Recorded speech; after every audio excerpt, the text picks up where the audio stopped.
All right, hi everyone. Wow, we're straight into it. Yeah. No splash screens. Yannick's is still coming over. It's all right. We'll get that sorted. But we managed to do that without going offline, which was the whole point in rigging the whole thing up this way, so we didn't have to have it so like, see you in a minute. I mean, people would leave, and we don't want that. And then we managed to have a transition to this, and I'm happy with how that worked. Hi everyone. Hi Frederick. Hi. Hi. It's coming through. Is there still an echo chat? There shouldn't be. I think that's just because you're hearing us in the room and also through the thing. I think that's gone. Cool. Cool. All right. Cool. How you doing, Hi. man? Thanks for coming Yeah, in on a good. Saturday. Well, that's fine. It's I feel like during the betas and like the kind of launch phase of the Yeah, game, anything goes. like my sense of time and days becomes wildly blurred. off kilter. Yeah. What's been happening for you over the past, I guess, 24 hours-ish? Have you been watching streams, playing? I've been or- jumping in the odd stream here and there. I haven't had the chance to play yet. I'm renovating at home, so I've been working. But Cool, yeah. renovating, building a sick, kitchen. Oh, I was going to say a sick gaming setup Oh man, I wish. one day. Yeah. It feels nice to be here with a table and everything. It's for nice, once. right? Yeah. No. You're not kind of like jank like sofa. rolling around on a sofa. I mean, that was fun. Yeah, but, it's cozy. That's the thing. Hamish, please tell us where to report the specific bugs on the forums. Yes, you would forums. Would be great. But yes, we'll be here. I don't know for how long talking to Frederick. Maybe you need to leave at 12 and then we go back over there. See when and maintenance is over. We'll see what happens. But we'll be here to chat about a bunch of stuff. But we haven't had a chance to talk about all of the features and things that you touch in detail, and we're kind of getting closer to the time where that's appropriate. But for the people who are just joining us now because they're like, oh, maintenance, what's going on? There's a few things that have been happening and are attempting to be fixed during this maintenance. There have been some crashes on PC. We play on PC here, so you may have seen some of those on the stream. So we'll see if that fix works, and that should be coming through after the maintenance. The debris that blocks a certain path in the Grand Washington Hotel that you explode, what is happening is the client is telling you visually that that debris is gone, but the server disagrees and still says that there is a collision there. So you will visibly, your player will go up to it, the client will show you that there's nothing there, but the server says no. So that will hopefully be fixed. And also the NPCs not spawning in the initial White House skirmish is hopefully fixed as well. Even though there have been workarounds for that there was one. a workaround posted, But that's not what we want. We want to have the proper experience. So we have a lot of new people to the division, which is super Hopefully. exciting. I mean, that's kind of the dream, right? Like, I know that the division is a deep and vast game, and some things can be confusing for first-time people, or folks like myself who aren't even first-time, and you see a whole lot of stuff, right? It's one of those games that takes, diving in and getting stuck in to really kind of understand how those systems work. you can lose yourself in There's it, a lot. for sure. There's a lot there. So what we'll do today is we have Frederick here, who is we've called you weapons guy before. I don't know For if a long time. I don't know if that's demeaning It's or a meme. Nah, that's but fine. because It's you a are meme so, that's stuck. You are so much more than weapons guy, but that is why people will be interested in what you have to say, because you work on a lot of the systems that excite people or are at the core of what the division experience is. Guns and gear. Guns and gear. So I mean, there's a whole lot in Division 2. What is, at least for you, the first things that you're most excited about the changes for Division 2? I mean, that's hard. But I think the ability to address pacing, just get like a different combat rhythm going. We've learned so much, and then all the new AI. The enemies are just fantastic this time around. We've managed to get so much good gameplay out of the new enemy types, right? And then for me, coming from my perspective, just the clean slate of being able to start from fresh and design new talons and new gear and retweak all the guns and just do everything over. because I know that was one of the questions that people had when we announced, hey, we're doing the Division 2. They were like, why don't you just update the Division 1? And I get that that sentiment. I mean, it's I understand where that comes from, but what is it with a sequel that we are now free to do because we have committed to doing it in this certain way? Well, What are the stuff benefits? that we've redone from scratch? Like we've redone all of the weapon recoils. We've made completely new enemy factions, right? Mm-hmm. Like we've done completely new system for gear and completely new talents. And Why stuff. is that good though? Well, I mean, because we've learned everything from the first game. We've Mm-hmm. observed that game for like what, how many years is it? 3 years or something? well, I mean, it released 2016 March 15. So we learned a lot. We Yeah. faltered along the way. We rose to new successes. We changed things, but all of that learning we can take and apply here in terms of designing all of these things and implementing them and going back and refactoring netcode and physics and all kinds of things that we can do hopefully right. Yeah, and of course this is why we do the whole testing phase as well, because this allows us to identify a lot of these issues which exist, but we can hopefully fix in these phases. And we've already got so many awesome fixes in. Yeah, and like Yannick mentioned, the beta is a very recent build, but as that build is being specially custom made to have the limitations of the smaller area and leveling you up to end game and all of these special fixes, we keep working on the main game in the meantime. So it's not the latest version. So there are things that have already been fixed for launch that aren't in this beta, even though it's quite a representative of what it's going to feel like to play. Cool. So there's systemically, in terms of the way that a lot of what you work on is experienced by people in the game. We don't have just the three main stats anymore. It's how does stats work in Division 2? Because it's in terms of that system. What we were aiming to accomplish is something that's a little bit more readable. We like to talk about honest numbers. Mm-hmm. So like when your gun says 1,000, it should be 1,000 when it pops up in the scrolling combat text when you hit someone as well. And firearms and electronics and stamina, they all needed to be then converted into something else, like health and damage and things, and based on level. So it was a bit mathy, right? Yeah, so I tried to surface things. So when it's like mathy for a game called The Division, but sure, fun. Right. I always wish we did an expansion called The Addition, but that's a different story. Long Division. Yeah. Next time. So we wanted more close to the surface numbers without reducing the depth, so we could remove some of those layers that weren't needed. So instead of giving you stamina, we can give you health and armor. Instead of giving you firearms, we can give you weapon damage. Okay. And that's more readable and understandable without losing any of the build diversity, so to speak. So how do we explain this in the easiest way? Because you have, what are our core stats that we need to look out for when we pick up a piece of gear? What are we interested in? So I think that at the very base, you're going to want to know that you have decent armor, right? Because a level 8 piece will have higher armor than a level 7 piece, right? Mostly. You can get crap rolls in some edge cases, but mostly. So you want gear of the right armor. Yeah. And that's why that's the big number on your gear. And then you have an armor bar, which is a visual representation of that number, I guess. And that's just all of the points accumulated. It's just straight hit points, right? That's exactly how much damage you can take. It doesn't have any multipliers or any of that stuff that we had in the last game that you had to know about. So it's just the straight damage you can take. And then on weapons, it's you want damage, which comes with level of the gun, right? So it's just straight correlates to that with a little bit of a roll randomized. But then you're looking for your type of gun that you want. That's the most important thing. So that's why we moved away from this DPS number we had in the last game.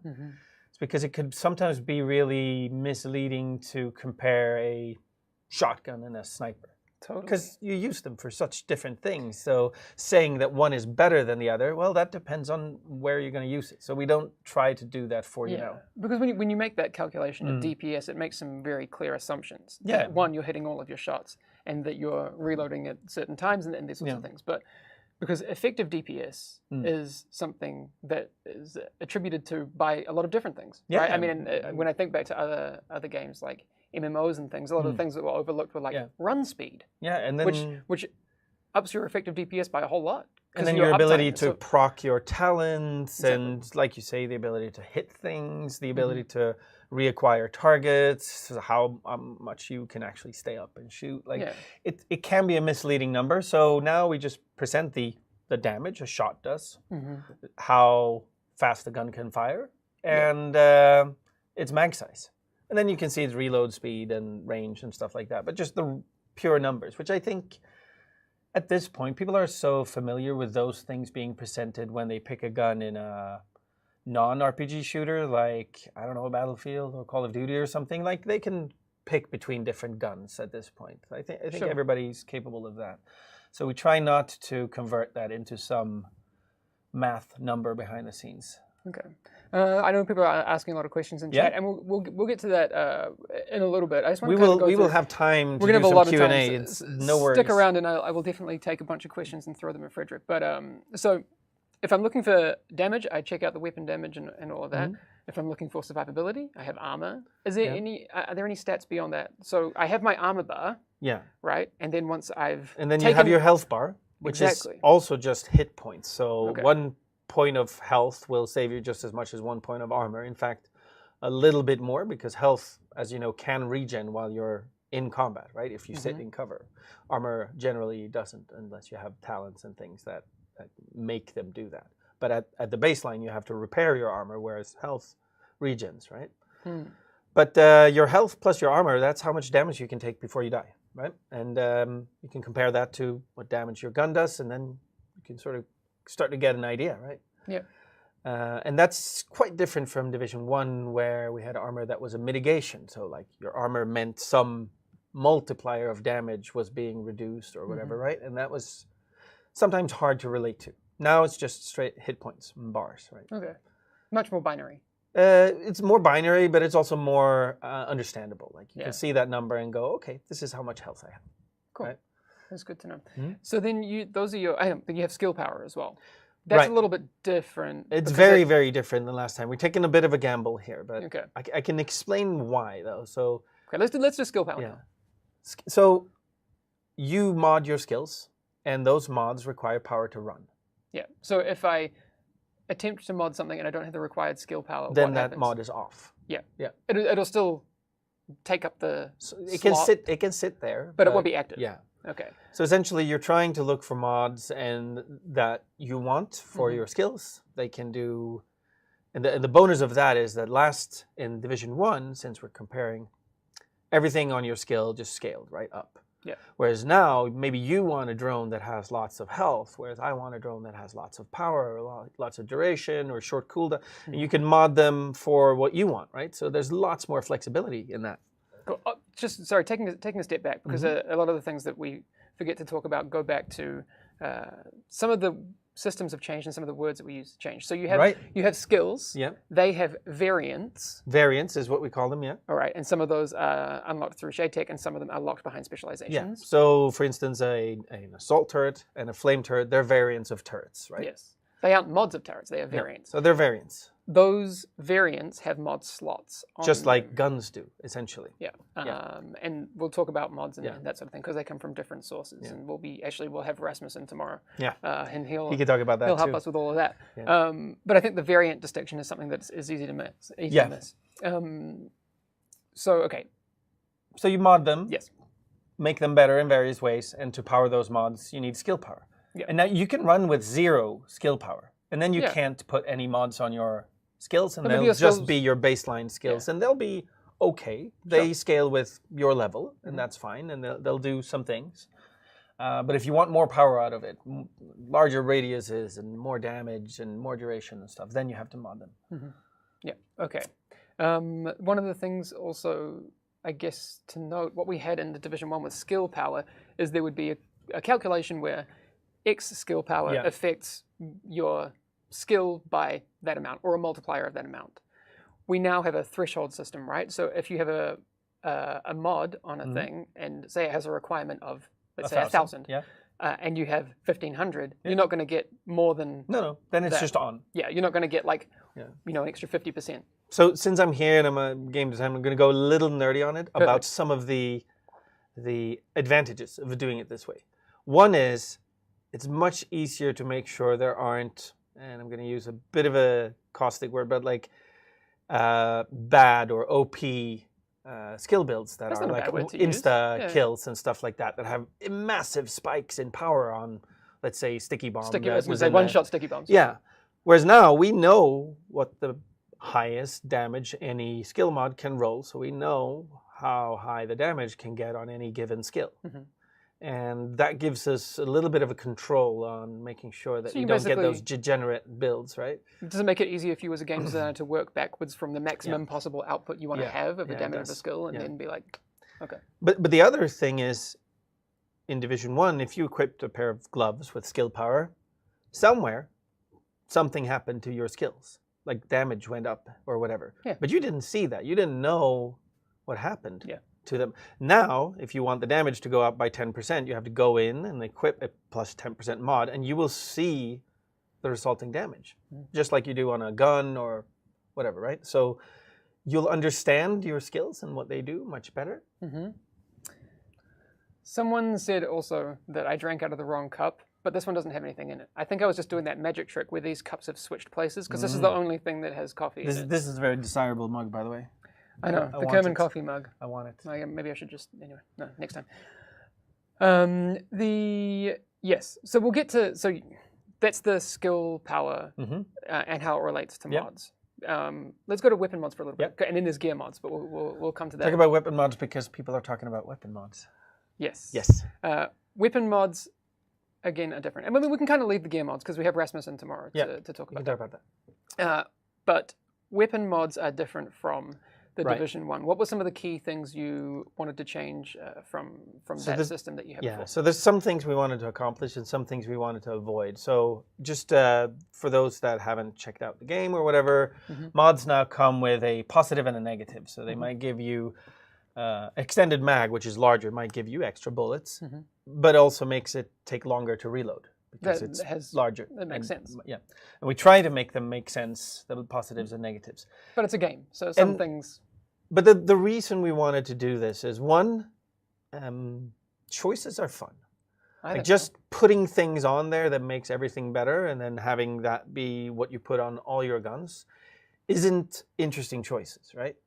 What we wanted to accomplish was you want to look at a gun and feel how it recoils and go, this one, I can see myself sacrificing a little bit of damage for a little bit of accuracy because I'm going to be using it like this. Or this one, it reloads so fast anyway, I can put a extended mag on it and like I can live with that extra reload. Like making those choices and tailoring the gun to how you want it to play rather than putting the same mods on everything because they were the extended highest mag, roll. right? Like from Division 1. Yeah, and so that's one thing. The other thing is when you do things, which mods do, that affect weapon handling, it gets bad eventually. Like if you give people enough stability and enough accuracy because you want to roll higher and higher numbers on these things, eventually the guns are dead. Eventually they shoot like lasers and have no recoil and no fun gameplay in them and have super many bullets, and you rarely have to have reload be part of your combat rhythm or whatever. So it's an area where we have to safeguard the core gameplay, which is shooting a little bit, by not having a progressively higher and higher number system like we did before, to make sure that we can tune it and feel like, okay, the guns are good at base, they feel good at base, and if you mod them in all kinds of ways, they still feel good, like they feel different, but we know the numbers, so we know the constraints, and the core gameplay is safeguarded somewhat. And that's, people are a little bit, I think the reason why people don't necessarily jive with the system quite yet is because people get these things as reward. Like they work for them and they get a blueprint even, and then also have to craft the thing, and they feel like, oh, I got the thing, but it has a negative on it. Why would I? In the private beta, though, I mean, the biggest feedback was that the negatives were big. Yeah, right? and we've reduced those. So now you generally get bigger positives than negatives, so you have to make a choice on what you can live with. Yeah. So no, I think people always want something positive when they get something as a reward. Sure. But once you have all of them, what they are is essentially a toolbox to modify the guns to behave the way you like them or that fits your play style. If you have something, you have a talent on that requires you to hit all your shots, like one of those that stacks until you miss something. maybe you really want a mod for accuracy, even if you don't, even if you sacrifice a little bit of crit or something. Yeah. Like, so those pluses and minuses lead to interesting choices and meaningful builds where they're different. And it should even be okay, if you like the gun like that, to leave a gun blank. You don't have to put all of the mods on them. Guns are tweaked to feel good even at like a raw state. So it's a little bit controversial, but like, we're listening to the feedback. We understand that it might not feel good, and you know, if push comes to shove, we'll revisit the system at some point. But this is what we're launching with. This is what we believe in currently, and as always, it's going to be a dialogue with the players, right? Well, that's also the thing. I think, and it's great that we've put a beta out that has so much content and so many features in it, but it isn't the whole game either. No. So there's, I think, a lot of value in continuing that conversation going forward. So please stick around for that, because there are screeds of mods that haven't been shown. There's so many mods, right? Yeah. There's all kinds of magazines, all kinds of muscles, all kinds of optics and stuff like that, and you'll find things that fit your style or the guns you like eventually. That's the idea anyway. What and obviously you test a lot of these things. Do you have an example of like your favorite kind of gun loadout and what you personally look for a playstyle that fits you? I am like a mid-range type of player that likes to see, not quite like sniping, but so I like rifles. I like some of the assault rifles. That kind of range is where I play. So I like rifles that have stability, so that they and accuracy, so that the rhythm becomes really fast, right? Because rifles are all about firing at a rhythm. And then assault rifles with, depending on which gun it is, maybe an extended mag, or maybe just something that, because you can kill red bars pretty fast, and assault rifles are very good at killing red bars. Red bars are the enemies that are not elite or veteran and don't have an extra armor bar.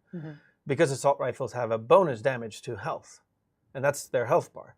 So assault rifles are extra good at killing the hordes of red bar enemies, right? So I like it for that. So then I don't need an extended mag necessarily, because they die before I have to go down and reload anyway. Yeah.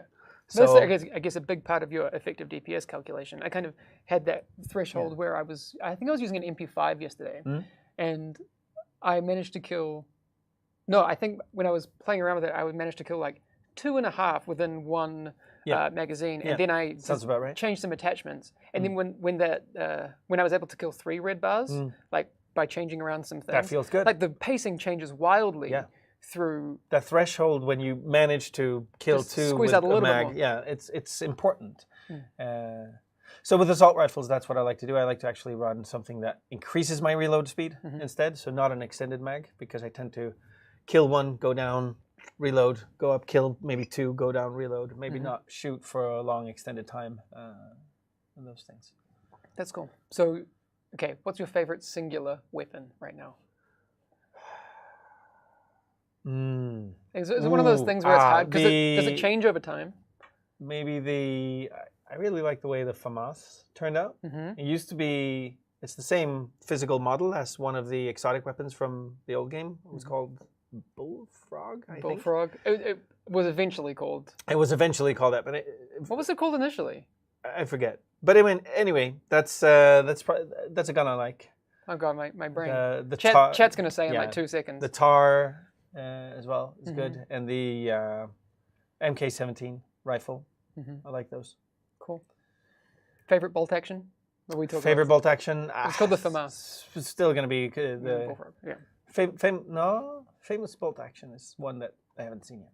Oh no, I was talking about the Bullfrog for a sec. Yeah. But yeah, favorite. Yeah, the previously promised exotic bolt action stuff that we talked about like a half a year ago. Yes, that's the one.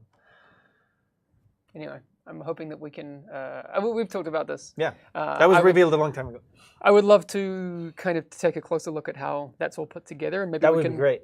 Make some videos and follow. Show some behind the scenes. Yeah, should kind of follow Frederick through about how making these exotic bolt action things works, or just I want to take people behind the scenes of how things are made and get in the game. That would be so fun.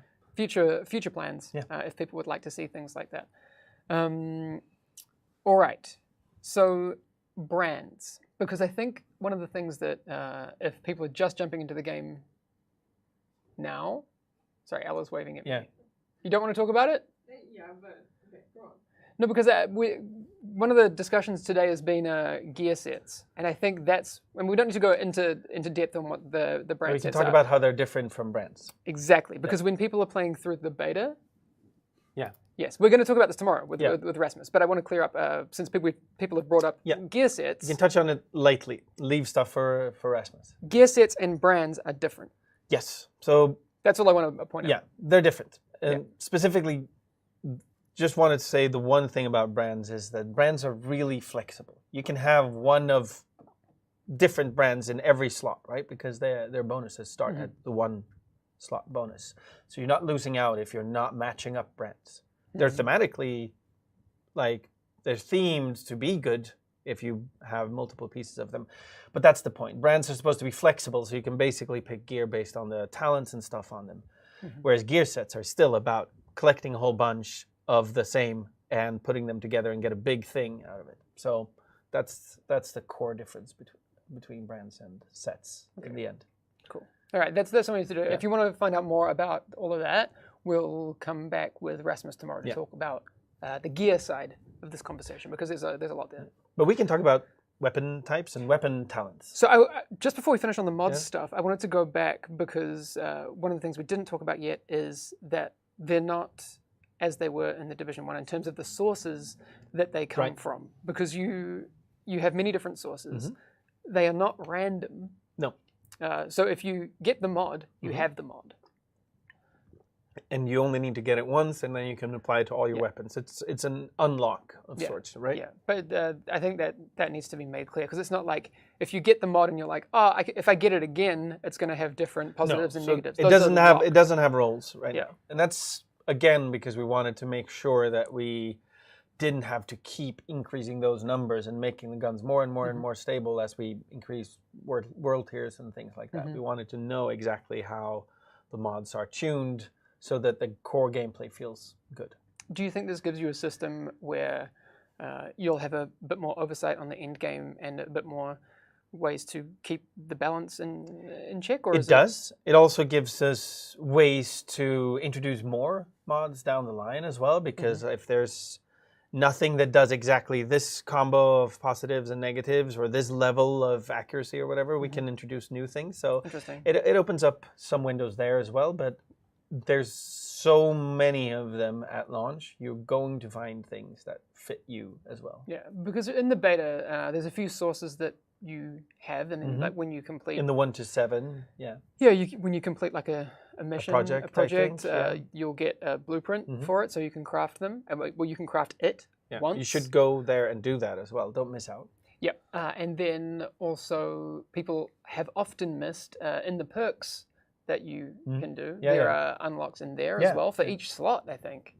Yeah, or pretty much. A multitude of slots. Yeah, there's something for assault rifle, 556 ammo, and there's something for SMGs and something, a grip of some sort and stuff like that. So there's plenty of things to get there. And I think the endgame characters, when playing the endgame of the... I think they have a lot of mods. They have a lot of mods. Yeah. You can check out a lot of them there. So you'll get blueprints from various different...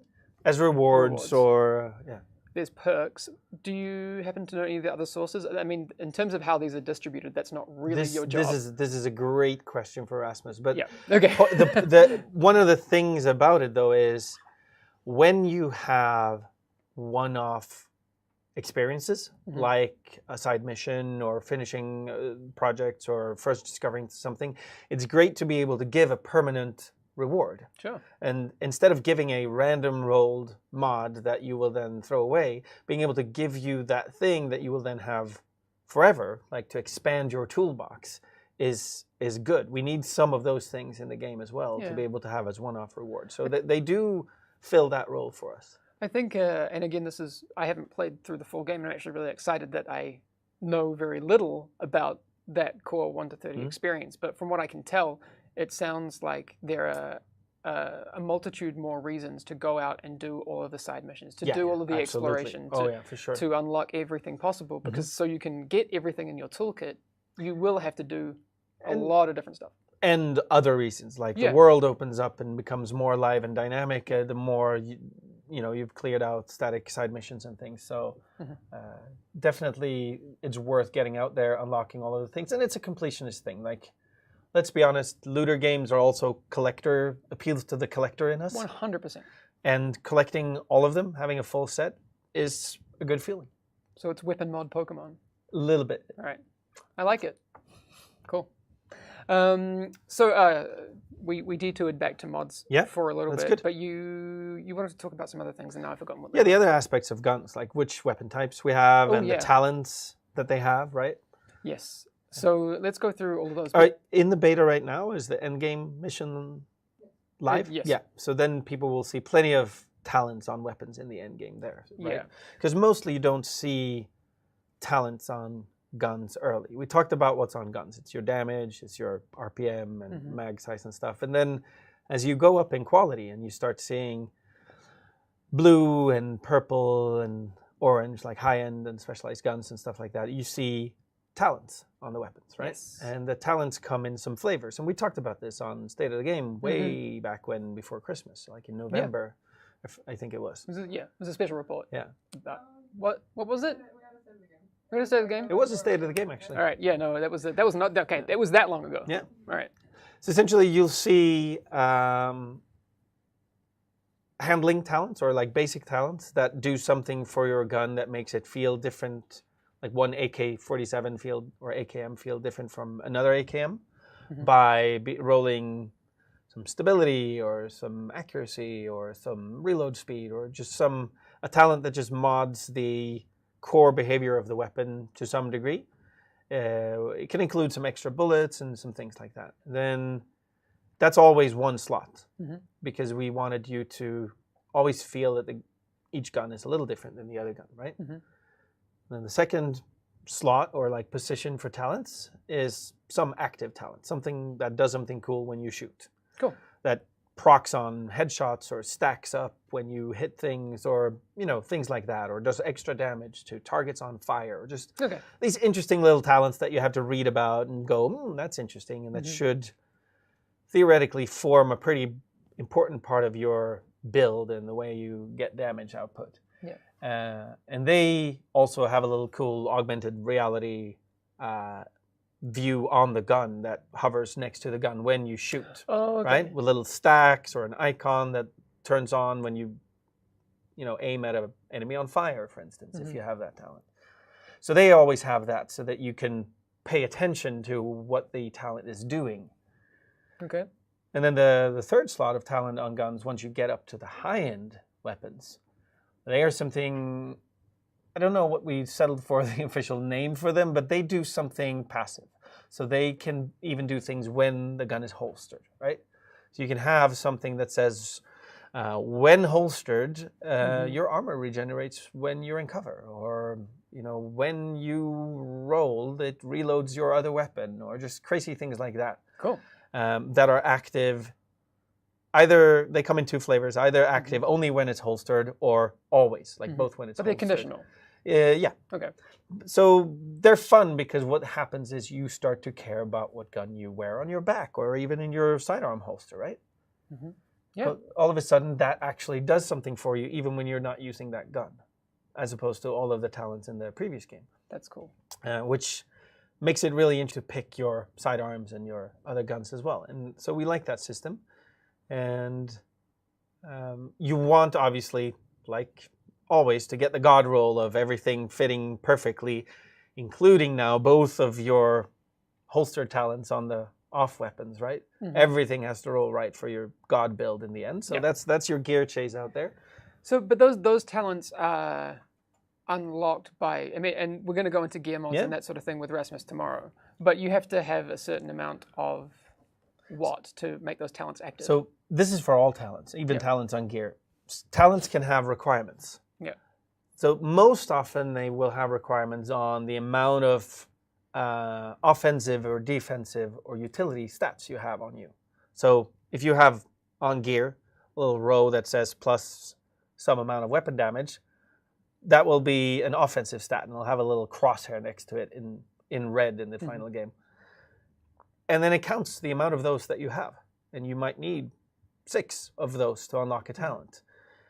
And what that does is that we can make talents that are, for instance, really defensive and make sure that they don't work on super offensive builds so that you're not both tanky and DPS at the same time. Or we can make things that require you to be quite balanced, or we can make things that act as super good DPS bonuses if you've dived really hard into offensive stats. So, okay, you're clearly offense-oriented. Yeah. This requires 6 offensive stats to unlock, and you're going to get some cool damage bonus. So it kind of allows us to tailor talents towards niches and builds a little bit. Okay, is it fair to say that that system will help push people towards, I don't know, like the flavor that you're trying to get through in that play style? Or like... Yeah, so I think it does 2 things. It acts as a guide where clearly something works best in an offensive context. Like if it's something that procs on critting, you're going to need some crit chance. And so for it to require some offensive stats kind of guides you in that direction. But then also it can act as a limitation where we want it. So we have some that like just requires you to not have more than X number of offensive stats, for instance, because it's a really defensive talent. Okay. But then there are some other one-offs. Like there are some talents that just require you to maybe not have any other talents that affect your med kits, because only one talent can do, or armor kits. Or there are some talents that require you to only equip semi-auto weapons and no full auto weapons. Okay. And they will say that. It will just explicitly say that that's what's required. That's cool. And we can do, going forward, we can do whatever types of requirements turns out to be fun. But this is the base layer we start with, the counting of the offensive, defensive, and utility stats. All right. That makes sense. Well, when describing it, it actually sounds more complex than when you see it, because when you see it, you just see all of these little dots everywhere, and then it just counts them up. Oh, I have 6 of these, and that's what that talent requires. Yeah. It's pretty intuitive once you get in there. Yeah, I think that's going to help a lot with people's build confusion, right? I think, like we said before, we're kind of a bit too close to it, that it can kind of feel like sometimes the Division's a complex game. There's a lot there. And we try to grow you into it through, increasing complexity gradually. I mean, you have the whole campaign to play through. Yeah, but there's a lot there. I think yes. yes. There is a lot. I mean, we want to talk about all of the things. I know. Hopefully Yannick is right, and maintenance is till 12:30. I mean, not for these guys that want to play, but for us. I like chatting about this stuff. But yes, Specializations is the next thing on the list. Yeah. We have in the beta, and those are something that people have experienced already, 3 specializations: Sharpshooter, Demolitionist, and Survivalist. Yep. And those were revealed long ago at E3. And we've announced that there's going to be more coming during the year, right? Yes. So we can't talk about those yet, but people have seen things in the trailer. Then people can make their own assumptions. I'm not going to confirm anything until we've nailed it down. No, and I kind of have the community perspective on this, because I have been, working away on some other stuff. So I don't actually have confirmation that what I think is coming is actually what's coming. What I can say is that all of the specializations try to be a play style. Yes. So we Demolitionist that wants to cause chaos everywhere. We have the Survivalist that's more about control and support, and we have Sharpshooter, which is obviously about sniping and precision. And when you try to line up the different ways you can play a shooter, you can see some things that might be missing there, and you can fill in the blanks. Yes. The blanks that have been filled in, and again, I'm not going to say what they are. And again, like I say, I don't know for a fact, but there is an echo-looking thing in there that leads people to believe one certain thing. What that? And also, someone picked something out of a loot box in the trailer. Oh, that's actually when you open the crossbow, because then it points to all of the components. It says bow and Okay, so was that? But that's the Demolitionist. That's the Survivalist the crossbow. Survivalist, sorry. Yeah, that's just in the trailer. That's just them opening the Survivalist crossbow when they first get it. Okay, all right. Okay, that's good to know, because I think people have drawn different conclusions from that. There is currently no bow coming. So it's not a composite bow. Not at the moment. All right. Good. Okay. Well, you heard it here first. But that does lead us to I want to talk more about each of the specializations because there's a lot going on there.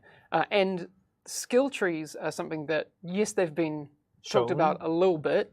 But people have broken them down. Sure, but we have you here, so let's talk about them. Let's talk about that. And also, there's some videos that Ella has queued up. Can we take a look at the Demolitionist skill tree video, and we'll chat about that one. So, at what point is the player looking at this skill tree? This is I hit max level. So. Just got a caveat that we're looking at a dev who's unlocked it. That's why it says minus 157 because they cheated and didn't have the points. So when they unlocked everything, they ended up at a negative value. So let's assume they've maxed everything out. They have 0 points available. Ignore that. So what we're looking at here is the specialization tree for Demolitionists that you get access to once you hit 30 and finish the last mission, right? Okay. And then you get to go into that tree and spend points. And you get points through various means. And there's 160 points to gather for each spec. Can you talk about the means by which you get them? So you're going to, when you first play through the content that the Black Tusk represents, so essentially the world tiers and the invaded everything, you're going to get some lump sums of these points, right? Okay. For doing that the first time.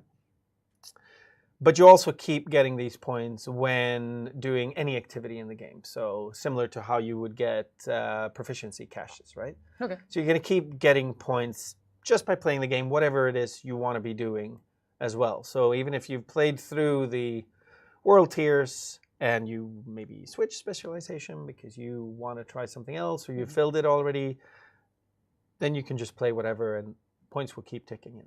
Okay, but you'll start each specialization from 0. You'll start each spec from 0. The points that go into each spec is earned when that spec is equipped and stay within that spec. So you can't move points or anything like that. Okay, so if I invest, let's say, 100 points into Demolitionist, and I'm like, I'm not feeling it. I wanna try out, Sharpshooter. Yeah. I'll start that at 0. You'll start with some things. You'll get your gun, obviously. You'll get a talent that allows you to get some extra ammo for the gun, etc. So you'll get the base layer of what the experience is. But then you start at 0. Okay. But then let's say I want to go back to Demolitionist. Then your 100 points are waiting for you. Okay. Yeah. What is the condition for switching? Like you have to be at the quartermaster, and if you're on PC, you have to have a mouse and keyboard connected to your computer. That's it. Yeah. Okay. So you can switch. Or a controller. Yeah, you can switch whenever you like at the quartermaster. You can't switch out in the fields because we want you to fill that role when you're out in the field. So you can't be like mid-combat, like I want to fire a grenade. We kind of want you to group up and see, that guy's a spec, is this spec and this spec, and then know that they're going to be that for the duration, so that you can kind of play roles. But at the quartermaster, you can switch whenever you want. Is there a cost? There's no cost. Okay. You can respec, get all your points back if you're like part way through and pick other things. Is there a cost for that? Nope. Okay. So good to know. So just to touch lightly on the high level of specializations, what we wanted was something that added a layer of fun stuff for your play style without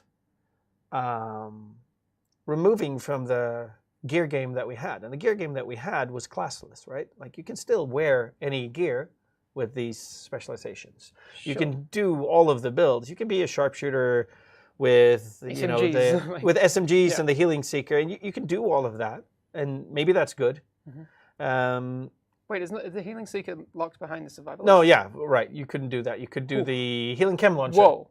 You could do the healing chem launcher, but I'm saying you could fill whatever role the gear game allows you, regardless of your spec. Your spec is something that enhances your play style because a lot of people like to play with precision and sharpshooting. It's a good word to stumble on. So, sharpshooters for them, etc., right? So we're not trying to reduce the flexibility here. And that's what was great about Division 1 was you had this immense flexibility because you didn't have classes. Sure. And that's why when we made Specializations, we still wanted it to be flexible, like free to switch, free to respec, etc. Cool. Can we take a look at the Survivalist skill tree as well? I do have some other questions about these skill trees. We one question I have is, do you Agent, get there have when you can. I'll be standing a by maximum at the total site. amount of points that you can get? You get I've all been told of we're the just things. about ready to So that reactivate was the my Shade question. network. Like, can I unlock I'm sure you'd everything like to and be keep here to see the everything? whole There's not thing going to be a through. trade-off like I Go have on to in. choose to They'll be go waiting down for you in this the control certain room. branch No. before I max out. We explored that, but at the end of the day, we kind of liked the gameplay when you had all of these things and all of these tools fleshed out, and it just made sense to us to allow you to get all of them. So they fulfill this other thing that Specializations is about, which is you get to the end game, so you're not leveling anymore, but you're leveling this thing. So you kind of feel comfortable that you're still progressing a thing, comfortably, just like when you were leveling. So it makes it easier to transition into endgame in a way, because like, hey, I'm dinging things, I'm progressing something. So we wanted you to just progress to the maximum because we like that journey and it's fun. Cool. I think fun's important. Yes. So it's good to often important. focus on fun. What are some of the things Right. in the skill tree? Because I mean, we see here just a lot of icons, right? Yeah. Can we also just bring up the last one? My favorite, and I'm self-conscious about how I say this word now because Ella teases me for saying Sharpshooter. That was good. Right, it's okay. All right, can you bring up the Sharpshooter skill tree? What are some of the things that we can unlock in this? Obviously, we see the drone skill that is locked behind the Sharpshooter specialization, which is the Surveyor. the surveyor, which Which marks spots targets. things. It just stays up there. It acts as a permanent pulse, essentially, right? So we see that it gets the graphene battery, then a carbon fiber frame. So that if we look at the tree, essentially there's some categories of things. So everybody gets, if they want, a unique grenade. Everybody gets a unique skill variant and some mods for that skill variant so that they can that fits that skill variant well. So radius and duration for the surveyor, I think, for instance. Okay. Everybody gets their own unique sidearm, just because it's cool to have and nice to have something unique in your pocket. Everybody gets a special talent for how to get some extra spec ammo, a little skill challenge. So for the Sharpshooter, it's through headshots, and for the Demolitionist, it's through explosions, etc. So there's a little talent to gain more than the natural drops that occur. Then there's a little talent for a similar challenge that can grant your group extra signature ammo. That's cool. So you can provide your group with that through playing skillfully. Then another repurposed word or phrase from the first game. There's something called a signature. There's something called a link, right? Which tactical link. So we used to call the signature abilities tactical links back in the day, right? But we've repurposed that word. Yeah. So tactical link is a link you have to your group members that will give them buffs depending on how you play. So for the Sharpshooter, if you're the furthest from enemies of your group, then everybody gets extra headshot damage. Ooh, okay. So Cool. it's this tactical, as I said, link. It's Okay. like trying to really... So, okay, you say, I like this example. Yeah. Do you know the other ones off the top of your head for the others? Absolutely. All right, So cool. the Demolitionist, because the Demolitionist is all about causing chaos and explosions and things. So what they excel at is flushing enemies out of cover. So everybody gets bonus damage to targets out of cover. And then for the Survivalist, everybody gets bonus damage to targets that have status effects. Cool. Because you tend to be good at inflicting those, and your own talents kind of capitalize on those. That's really cool. I mean, now I think like a lot of other people, like, what are the other specializations and what can they do? But again, that's a future thing that we will talk about. We're going to take some questions from chat. Good. Kind Excellent. of soon. Yeah. So I think with specializations, obviously there are some things that don't apply to them. You get your unique weapon, but it doesn't function like other weapons. You can't mod that weapon. No, It's its own thing, that it lives in its own slot, so it doesn't replace any of your existing weapons. It doesn't niche you in like that. And you can't mod it, but you can upgrade it in the tree. Like in damage so that you can keep up with the world tiers as they grow. Mm-hmm. And all of them come with some pretty unique capabilities to begin with. So the 50 cal can shoot through enemies and explode weak points on the way out of enemies in their back and shoot through multiple enemies if you manage to line them up. So they're kind of more like toys rather than the guns in general. Yeah, that's cool. So yeah, we're gonna got some questions coming in from chat. I was gonna pick a bunch of those in a sec. I'll have a look through here. Someone was saying, so you look bad if you use an SMG as secondary on a sharpshooter. You can do it, but maybe it doesn't make sense for most people. I mean, there might be an edge case where that does make sense depending on... I think the sharpshooter even has bonus SMG damage, if I'm not mistaken, just to be able to protect themselves in close quarters. Mm-hmm. And then you have to figure, what if that SMG has a really good holster talent that helps you shoot with your marksman rifle? You can have holster talents on SMGs? You can have holster talents on all guns. I was only thinking about that for sidearms. No, it's for all guns. So for the gun that sits on your back, that SMG, you can have a holster talent that really helps you out if you're a sharpshooter. Interesting. There is a question from chat. Are there gear brands that are viable for support builds? I think so. So support is generally tries to lean into skills, right? There are talents on guns that can do supporty things and give buffs to your friends, etc.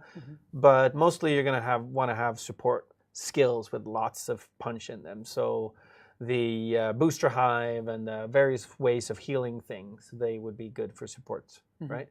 And then support is also a lot about controlling, right? Like if you can control the battlefield and cause status effects and stuff like that, like a Survivalist can, there's lots of gear that helps with that as well. Yeah. So I would say that there's lots of support play, and I mean, I'm not going to say anything about the raid, but you're going to have to support each other when you're playing raids and hard content in our game. So yeah, that's definitely something we're making the gear game support. Keep in mind, there are also skills that we haven't put out there for people to try yet. There's only been 4 that people have tried. There are other ones that are different, and we won't talk about those in depth today. But people know that. I mean, they've seen what they are. People know that there is a skill called the Firefly. I was just going to bring up the Firefly because they've seen it in the menu, and I will say that the Firefly is pretty That's my favorite. Support oriented. Yeah, it's support oriented. It's cute as hell. A bit of historical lesson. People who have been around a long time will have seen a Firefly. They would have seen a skill in the 2014 trailer that we released at E3, where the player fights outside the post office. Yeah, releases. And there's a little thing that does a little strobe effect. Now that's not the Firefly in the Division 2, but there's a that was a Firefly. There's a connection. Yes, for sure.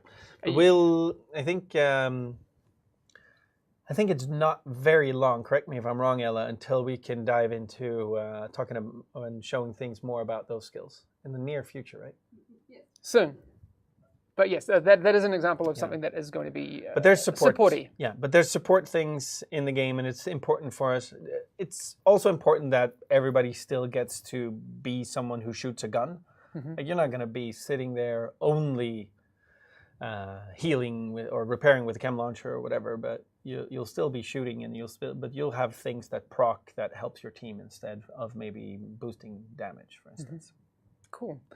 I see a bunch of other questions. So server update. The servers. Yannick was in here before. We all actually initially thought that the servers were going back up at 12.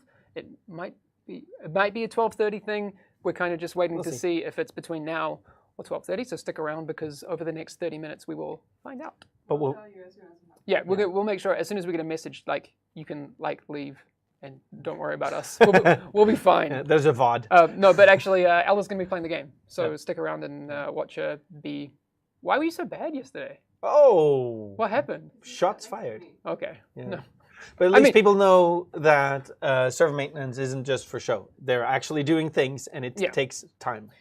C.52 asked in chat, and I think I know the answer, but clip or magazine, in terms of words, they mean different things.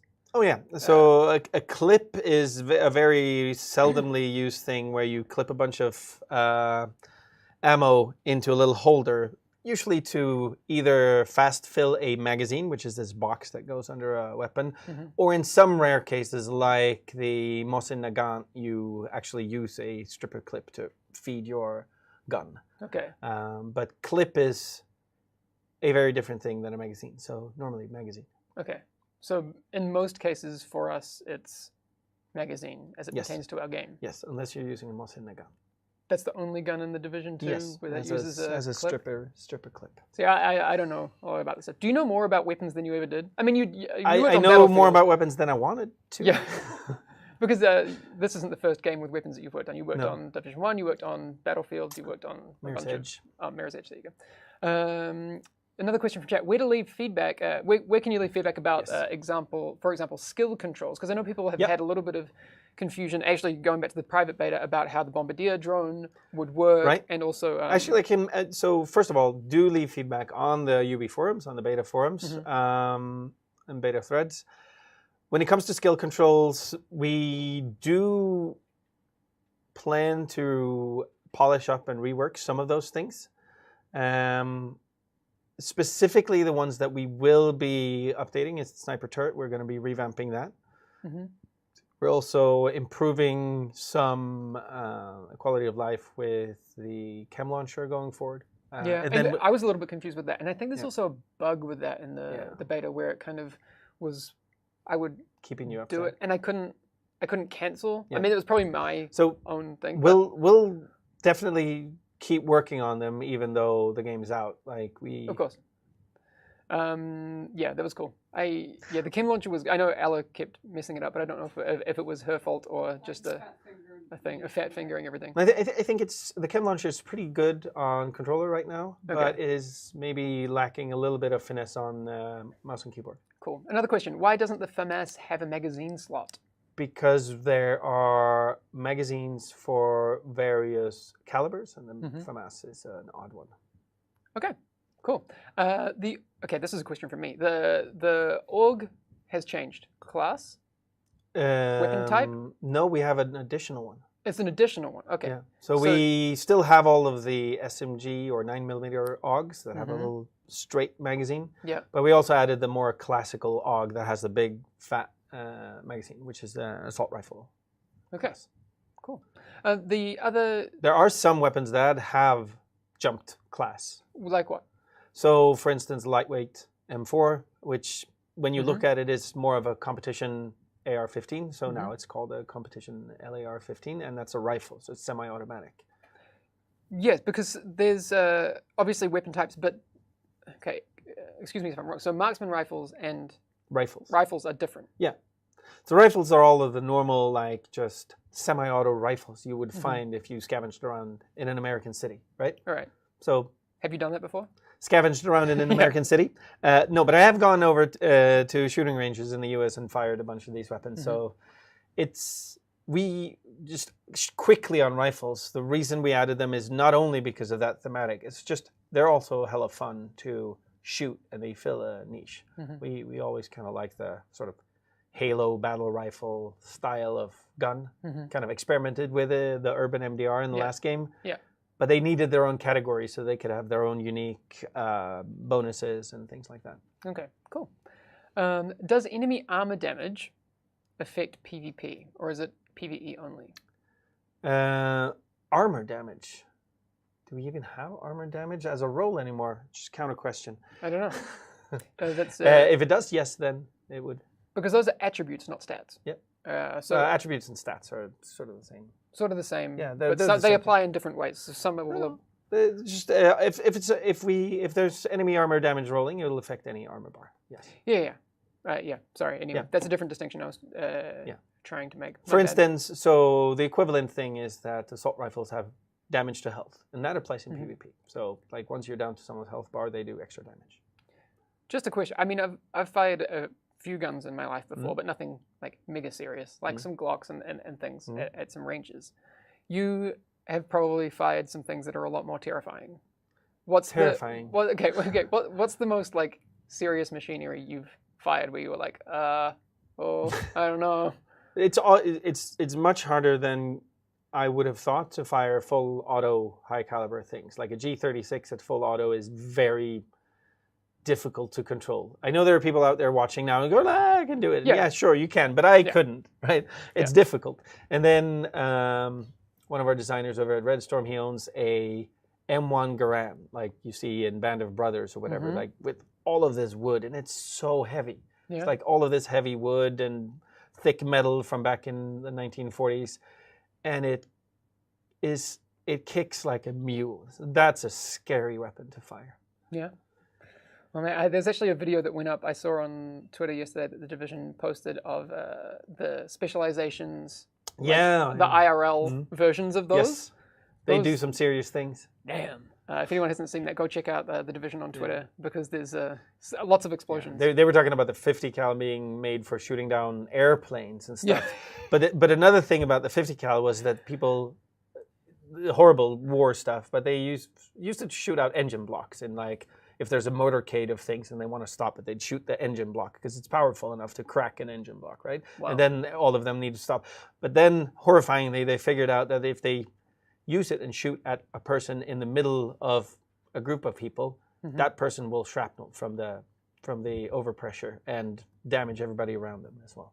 Oof. Yeah, it's gruesome. Which is though why, even though it's not very visible, the 50 cal in our game, every time it hits some person, there is actually a slight damage radius around it as well. Yeah, that's I mean, it's cool that you are able to put real life. It's gruesome, things, but yes. But that's a lot. I'm seeing that people are saying that they are up. The servers are up, so people are getting back in. I still want to answer a few questions. This is a good question. So if you want to go play, go fill your boots and do all that. Yep. But we're going to stick around for a few more minutes because there are a few more questions coming in, and then we're going to be up and playing the game in just a second. But this is a good question. What's the purpose of the damage to elites stat? So if you want to be the guy that kills elites fast, then you get that. But I think that there's more to the question because the damage to elites in the old game was just damage because everybody was an elite when you were playing harder difficulties or endgame. Now, when we do harder difficulties, not all the enemies are elites. You'll still see a mix of quick to kill red bars and some veterans and some elites. So it becomes a choice. Like, am I the guy who focuses on the bosses or am I the guy who is efficient at clearing the assault troopers around? I guess we would call those trash mobs. Yeah. So, but the other thing is, if you're asking for PvP, it doesn't do anything when you're shooting at another player. Yeah. Okay. Good to know. Here we have another question. Any plans on tweaking the healing feature, aka speeding it up? So again, it's slightly different because they're not med kits, and I guess it's going to take a while for us to kind of remove that legacy. We'll keep saying heal. Because it's not healing. You have healing and repair. Because you do have healing through regen.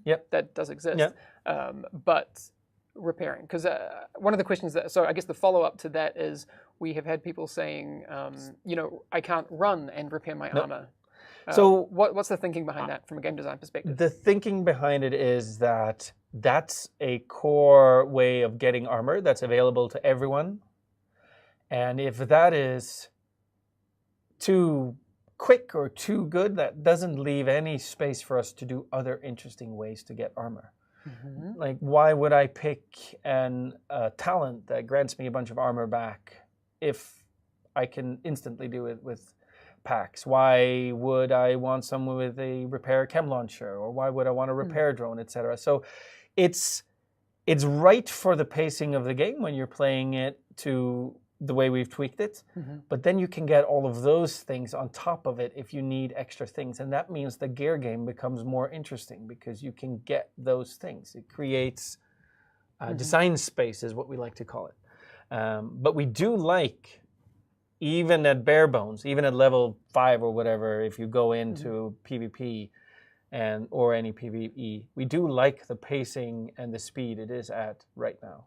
Yeah, it creates a good combat rhythm. It creates the right amount of tension at the moment. I was just going to say, I really appreciate the tension you have when you manage to actually get out of line of sight of someone and you have no health or armor left and you're like, come on, I need to do that. I think also a lot of these conversations that we're having right now, as it pertains to the beta, are. It's great that we have them now, but it's also not the full picture because the game isn't out yet. So this is just the start of it. And we don't want to use that like, hey, you haven't played the whole game caveats no. too much. But yes, there's plenty of ways to build survivability in the game. And just using armor kits isn't the whole survivability solution. Exactly. I think I'm just really interested to see that this is the thread of the start of the conversation, and I'm really looking forward to seeing the response from people who have played the beta, and then they play through the whole 1 to 30, and then they start playing through the end game. What their impressions are of how that. And if it turns out that nobody likes it ever, then we'll listen. We have a problem. Yeah, then we'll listen and do something. Yes. Let me see if I've got any other questions here. My chat's kind of broken. Are you saying that division agents are not elites? Oh. Wow. Burn. Rude. That's good, actually. Maybe it should apply to division agents. Yes. Okay. Do we have anything else in here? Sorry, my chat's a little bit broken, but I am. All right. Some people, Schwack Snack, or whatever that name was, don't like the game. That's totally cool. It's okay. There will probably be other games that you like. That's absolutely fine. Okay, Gluegite, fishing for information. A lot of people like survival mode. Again, that's not a conversation for today. Let's launch this game and I'll play through it first, and then we'll talk. About what comes in the future. I mean, but also don't stop telling us what it is that you get excited about. Absolutely. Like, I think that's really cool. Yeah. I've made no secret that survival is my favorite mode in the Division 1. It's many people's favorite jam. Like, it's super cool. Yeah. No, Ella, I'm not asking people if pineapple on pizza is their thing. That's not a question. Chat ask. It's a way to end a chat. Okay, fine. Is to talk about pineapple on pizza. That can be the last thing that I ask you, and we'll see what happens. Pineapple on pizza, Frederick? I'm going to say what I said on Bombshell Jackets. Pizza is not a food, it's a platform. You can have whatever tickles your fancy on there. You like to mod your pizza? Yeah, there you go.